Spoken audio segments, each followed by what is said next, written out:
Hi hello नमस्कार. सकाळी सकाळी छान असं गरम पाणी घेतलं. त्याच्यानंतर मला बनवायचा होता नाश्ता. आज बनवायचं होतं हक्का नूडल्स.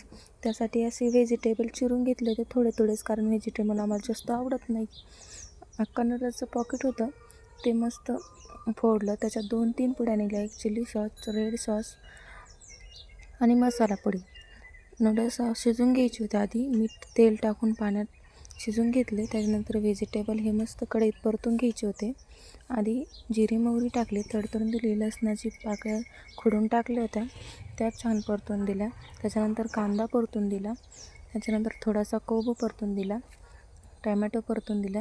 सगळे व्हेजिटेबल छान असे परतून घेतले. ह्याला नूडल्स काढून घेतले होते चाळणीत, त्याला तेल लावून ठेवलं होतं कारण असे मोकळे होण्यासाठी.